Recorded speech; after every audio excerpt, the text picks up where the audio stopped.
We're making a Big Mac taco, not to be confused with the small Mac taco, not to be confused with the old El Paco, not to be confused with the Big E2 Paco, which is just a taco with a lot of beef. The reason we're making this recipe today is to unite the people of Mexico and the people of the United States of America in anger over defiling their most sacred cuisine. But this begs a question: is a taco simply the form of a tortilla wrapped around anything? Or if you change the ingredients of a taco enough, does it cease to be a taco? Also, this is a burger, but is this a burger? Now, I don't want to get into whether or not a taco is a sandwich, because it's not. A sandwich is actually a borderless taco. Also, if you're interested in the history of the taco, it was invented in the year 0 by God, just after the Big Bang, also known as the Big Baco.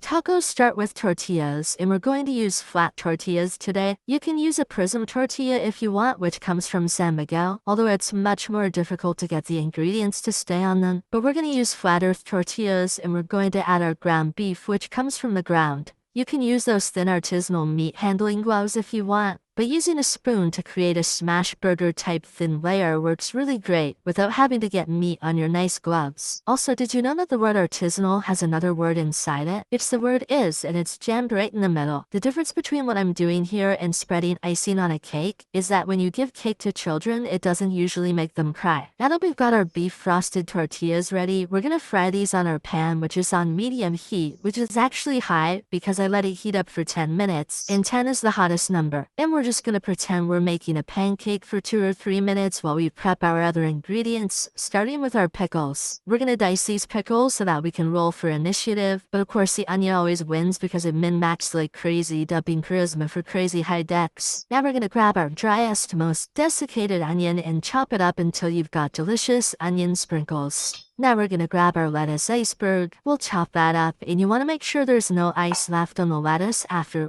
that way when you're eating it, your mouth won't get for And now we're gonna make our Big Mac sauce, which is 1 part mayo to 1 part vinegar to 1 part mayo to 1 part mustard to 1 part mayo to 1 part ketchup, which is actually sriracha, to 1 part mayo to 1 part paprika to 1 part mayo to 1 part onion powder to 1 part mayo to 1 part mayo. And we're just gonna wang all that together until we've got mayo. Okay, I totally winged that, but it actually tastes so good. I think because of the mayo. And now we're ready to flip our traditional non-prismatic taco beef tortilla type cylindrical disc-shaped thing. And now we lay meat down to cheese. And we'll put the roof on there to create a taco sauna until that gets all melty while the other side of the beef cooks right through the tortilla, utilizing the heat conductive properties of the tortilla because it's made of tortilla and not aerogel. Once that's done, we'll airlift this onto the plate, which is actually a cutting board. Let's call it a plating board. And we'll immediately hit that with an offensive amount of Big Mac sauce. We'll follow up with way more pickles than you'd ever actually see on a Big Mac, and we'll add in a pathetically small pinch of onions to keep true to that traditional Big Mac taste, where you only get onion in one bite while maximizing both profits and disappointment. And then we'll add lettuce on top of that to pretend there's something redeeming about this. And if you keep adding lettuce, you turn this from a Big Mac taco into a Big Mac taco salad. Or you can embed the Big Mac taco into a head of iceberg lettuce to create a Big Mac taco lettuce wrapped taco. And if you put that on a bun, you have a Big Mac taco lettuce wrapped taco burger. Add 2 slices of bread and you have a Big Mac taco lettuce wrapped taco burger sandwich. Throw that on some dough with melted cheese, and now we have a Big Mac taco lettuce wrapped taco burger sandwich pizza, which is the traditional food of the people of the Romagna region of Italy. Buon appetito!